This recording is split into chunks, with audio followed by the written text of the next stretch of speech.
अब हम नेक्स्ट बात करेंगे अबाउट द थेरेप्यूटिक यूजेस या फिर इंडिकेशंस ऑफ एस्पिरिन। कौन कौन सी जगह ऐसी होती है जहां पे हम एस्पिरिन दे देते हैं। देखो, एस्पिरिन सबसे पहले हमारा काम कर रहा है as a painkiller. Pain को रिलीव करने के लिए हम इसे यूज कर रहे हैं इमरजेंसी केसेस में, जैसे हेडेक होगी, सर दर्द हो गया, दांतों का दर्द हो गया, टूथेक, जॉइंट पेन हो गई, जोड़ों के दर्द में इसे दे रहे हैं। डिसमेनोरिया, अगर पेनफुल पीरियड्स किसी फीमेल को एक्सपीरियंस हो रहे हैं तो वहां पे भी हम एस्पिरिन यूज कर सकते हैं। इसके साथ साथ मायालजिया या फिर मसल पेन हो रही है तब भी हम एस्पिरिन यूज करते हैं as an analgesic. Analgesic dosages जो एस्पिरिन की होती है वो होती है 0.3 to 0.6 gram per day for a healthy 70 KG adult. ठीक है।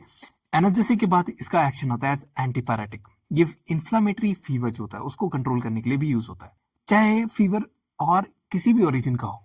उसमें एस्पिरिन जो है वो एंटीपायरेटिक इफेक्ट देने का काम करता है बाय ब्लॉकिंग कॉक्स एंजाइम्स, जो कि इंटर्न प्रोस्टाग्लैंडिन्स को ब्लॉक कर देती है। अब प्रोस्टाग्लैंडिन्स नहीं बनेंगे तो बॉडी को पता ही नहीं चलेगा कि मेरे को ऊपर कोई अटैक हुआ है। ठीक है। तो उससे क्या होगा, हाइपोथैलेमस टेम्परेचर जो है बॉडी का वो इंक्रीज नहीं करेगा। In rheumatic fever, aspirin acute rheumatic fever के लिए पहली दवा है जो कि यूज की जाती है। देखो, एक्यूट रूमेटिक फीवर एक इन्फ्लामेटरी डिजीज है जो कि हार्ट और जॉइंट्स जो है उनको अफेक्ट करता है, जिसमें कि इन्फ्लामेटरी पेन और इन्फ्लामेटरी फीवर जैसे सिम्टम्स बॉडी के अंदर देखे जाते हैं। यहाँ पे हम एस्पिरिन यूज करते हैं।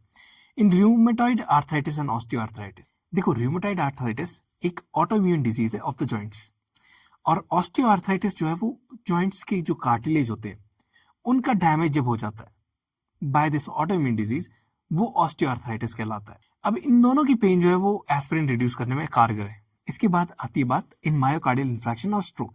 देखो, हमने ऊपर बात करी थी कि ये थ्रोम्बोक्सिन A2 की सिंथेसिस नहीं होने देता ब्लड के अंदर, तो प्लेटलेट्स जो है वो क्लम नहीं कर पाते या फिर क्लॉट नहीं कर पाते।